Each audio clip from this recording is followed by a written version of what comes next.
I would say that some retailers as publishers are driving sustainable businesses right now. Some are complementary revenue. And I think that that's something in the next 12 months or 18 months that we're really going to see sort of go to different ends of the spectrum. I think a lot of it just depends on how much that retailer is investing in that retail media network. And so how much they're putting into innovation and development.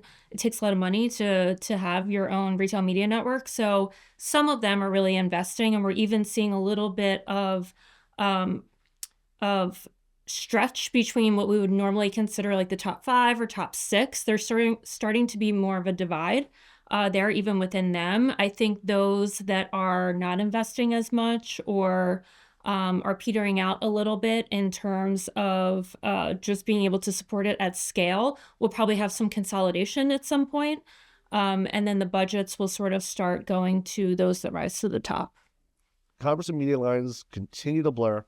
How do you help brands avoid the trap of chasing every new retail media opportunity that seems to just pop out of nowhere every day? Yeah. So in the past, I would say 2, 3 years, I think a lot of brands have chased down every retail media network that's popped up with that convergence. So sort of being a retailer for these clients so that they have buyers that are buying their products. Now they have retail media networks. There's a lot of money that's being transferred sort of just within that relationship. I think moving forward, what we're really looking at is focusing mostly on business outcomes. So unless those retail media networks can really prove that that money that is being spent there is actually driving sales and driving incrementality, I think there's going to be a consolidation of that money going to the partners that best share that data and are able to prove that out.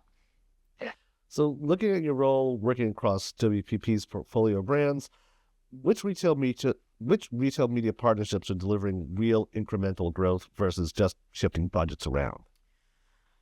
Yeah, so I think the retail media networks that are driving real incremental growth are the ones that are able to share and provide opportunities for both brands and agencies to more transparently look into the data that is happening behind the scenes. So, a lot of times there's a lot of grading your own homework that is happening in this space. And so, more and more as these budgets are getting higher and higher, there's more accountability that's happening. And so, I think the budgets will more naturally go to the partners where you can uh, be able to see the consumer journey that's happening with those audiences, that you can see the actual business outcomes that is happening there. So things like cloud environments are really going to start pushing, I think, budgets to go more naturally towards places that are really driving the outcomes that our clients need.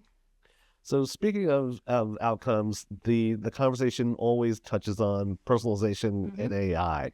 So with that in mind, I want to get your sense of what's actually transforming shopper behavior in terms of purchase intent, and what's the state of personalization and making that happen. Yeah, I think the state of personalization in this space has been really primarily focused on audiences and making sure that we're using signals from buying behavior to be able to make sure that we are hyper personalizing at like a product level, our advertising towards them. But that has sort of come at the sake of creative at this point. And so you used to have some pretty not ideal DCO happening as far as just sort of like pulling some not very nice looking creative from these web pages. But I think as this advances, we'll really get to a place where some of these ads are looking more like an upper funnel ad or have more branding and aesthetically like matching the brand ethos a little bit more.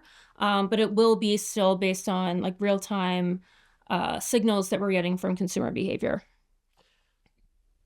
When retailers demand access to your clients' first-party data for quote unquote better collaboration, how do you balance partnership goals with data protection?